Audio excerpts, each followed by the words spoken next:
Pemeliharaan tangki septik yang tepat sangat penting untuk menjaga proses pembusukan dalam tangki.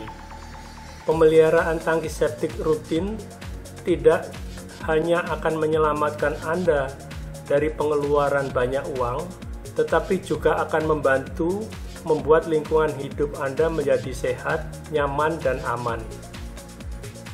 Untungnya, pemeliharaan sistem tangki septik tidak membutuhkan ilmu yang meroket.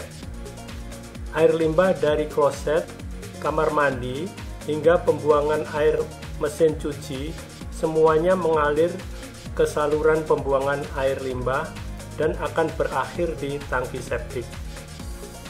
Oleh karena itu, penting untuk memperhatikan dengan cermat limbah apa yang Anda buang dan pemeliharaan apa yang perlu dilakukan.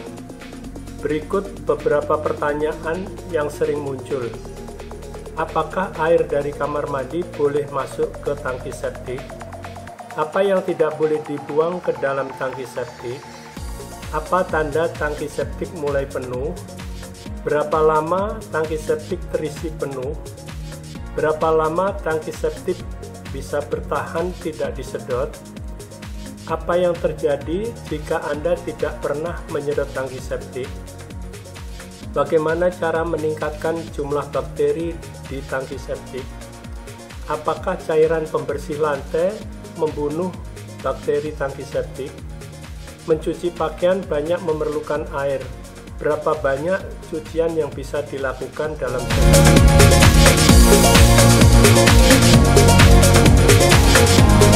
Apakah air dari kamar mandi boleh masuk ke tangki septik? Ya, semua air limbah dari kegiatan rumah tangga sebaiknya masuk ke tangki septik. Semua air masuk saluran pembuangan langsung ke tangki septik. Seperti air dari kamar mandi, air cucian, wastafel, dapur, serta tinja dari kloset. Air limbah dapur yang syarat dengan minyak dan lemak perlu dilewatkan yang disebut grease trap sebelum masuk ke tangki septik untuk menghindari penyumbatan. Apa yang tidak boleh dibuang ke dalam tangki septik?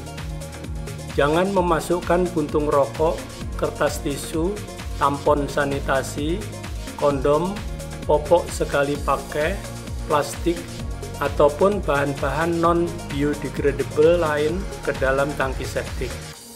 Hindari membuang sisa sayuran, kopi giling, dan sisa makanan lainnya di saluran pembuangan tangki septik. Material ini sulit diurai oleh bakteri di dalam tangki. Apa tanda tangki septik mulai penuh? Ketika tangki septik penuh, air penyiram tangki mulai sulit mengalir. Air tidak sepenuhnya mengalir atau air penyiram sangat lambat, utamanya dari kloset, dan suara-suara aneh terjadi saat penyiraman. Berapa lama tangki septik terisi penuh? Standar Nasional Indonesia (SNI) menyatakan setiap orang menghasilkan 40 liter padatan kering setiap tahun dari hasil pembusukan oleh bakteri terhadap kotoran dan tinja. Padatan ini harus dikeluarkan agar tidak mengurangi besaran volume tangki yang sekaligus mengurangi waktu tinggal air di dalam tangki. Oleh karena itu, disarankan antara 3-5 tahun tangki septik harus disedot. Berapa lama tangki septik bisa bertahan tidak disedot? Jangan dibiarkan tangki tidak disedot lebih dari 4 tahun tanpa dilakukan evaluasi terlebih dahulu. Di beberapa kota, program penyedotan lumpur tinja tangki septik atau inspeksi dilakukan setiap 4 tahun sekali. Panggil mobil sedot tinja terregistrasi di kota Anda yang sudah jelas kemana lumpur tinja akan diolah lagi. Apa yang terjadi jika Anda tidak pernah menyedot tangki septik? Jika endapan lumpur padat di dasar tangki tidak disedot, padatan akan menumpuk di dalam tangki. Akibatnya, kapasitas ruang untuk menahan air dalam tangki agar padatan mengendap berkurang. Selanjutnya, padatan akan ikut terbawa keluar tangki, ikut pipa efluen dan masuk ke saluran atau sumur peresapan yang selanjutnya menyebabkan penyumbatan. Dampak lain adalah air limbah bisa meluber keluar dan masuk ke dalam bangunan rumah. Bagaimana cara meningkatkan jumlah bakteri di tangki septik? Bakteri akan tumbuh secara alami di tangki septik. Anda bisa mendorong pertumbuhan bakteri dengan selalu membuang semua limbah tinja ke dalam tangki setiap saat.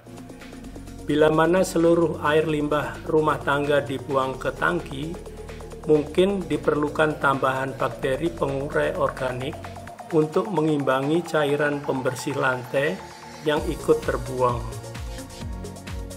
Apakah cairan pembersih lantai membunuh bakteri tangki septik? Cairan pembersih lantai, pembersih kamar mandi, dan cairan pemutih berbagai merek yang banyak dijual di supermarket dapat mengganggu pertumbuhan bakteri dalam mengurai organik kotoran di dalam tangki.